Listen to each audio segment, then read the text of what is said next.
once again for the behind the scenes of the Railway series, James the Red Engine.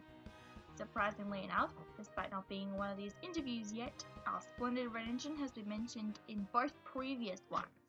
And here he is right now. Good day, Mum. About time I get to be here. Yes, well, some engines have to wait longer.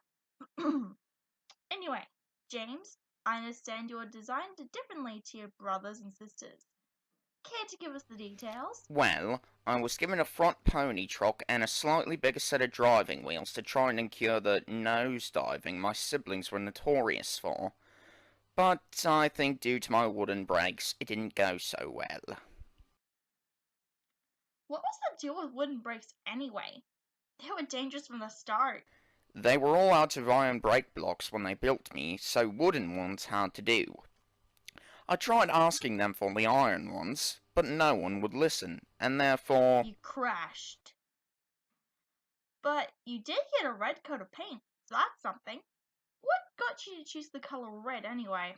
Well, I saw it in Stimmers and Jeffrey, and I thought they looked really nice. Then when I got to the works, Victor said he chose red to make a bright new life on Sodor. I was set in my decision since. Gosh, Victor's here too? Okay, cross him off the list. Anyway, what about that tank engine in the third story? That can't have been Thomas because he's on his branch line now. And it isn't Charlie either because he's purple. Ah, well, Charlie was under repairs at that point, so another tank engine was brought called Val. He was cheeky, but unlike Thomas and Charlie, he knew when it was time to stop. He teased about the bootlaces, the top hat, and even Edward stuck in his shed. Okay, that last one was certainly not funny. I take Val was sent packing after that? Well, actually, he's been retired and became an attraction as a playground. There's a magazine story about that, but for some reason he's got the same name as our narrow gauge engine friend in the story. I think that rings a bell, yes. Now, speaking of Edward, you two seem to get along decently in this book, but later on, you two seem to be at odds with each other all the time.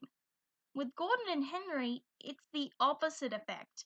What happened? Well, I think it may have something to do with the last story. When I found out I was able to take the Express and Edward cannot, I started to think of myself as one of the big engines like Gordon and Henry, despite me being the same size as Edward. Of course, things have gotten better now, but that mentally stuck for a long time. I can imagine. Back to the bootlaces. Did Jeremiah Jobling ever get them back? And what about the top hat? Well, Jeremiah Jobling did get the bootlaces back, but they were wet, and they had to stand outside to dry overnight. As for the top hats, the top hat had to get it replaced again. Oh dear. This was also the first book where we see the headquarters of the NWR move from Vickerstown to Tidmouth. What happened there? On top of the LMS agreement to have trains terminate at Barrow, we also agreed it was more practical to have trains going from the west of the railway to the east rather than go the opposite way. It'd be kinda ridiculous to go such a short distance from Vickerstown to Barrow at top speed, wouldn't you say? It would be, yes.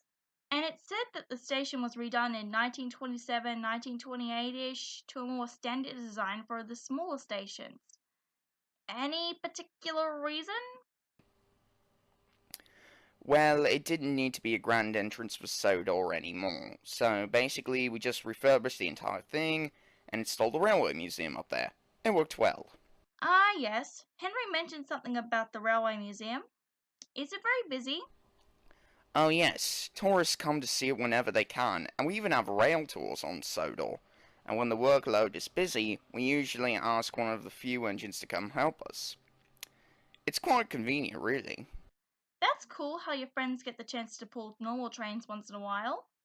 Now, I'm sorry this interview diverged from your book, James, but I couldn't really think of any other questions to ask about it.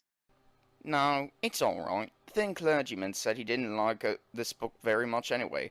I think I may have pushed him to reach a deadline for publishing. Ah, I understand. So, any jobs you have to do? I have to take a passing train to Normanby. See ya. Normanby?